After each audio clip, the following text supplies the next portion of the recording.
Sırtıma salın yok, kollarımdan öte sarılın yok. Dirisin ya da ölü arafı yok.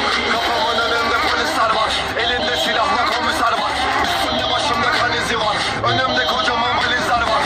Bana tepeler denizler dar, bir de sırtımda keneler var.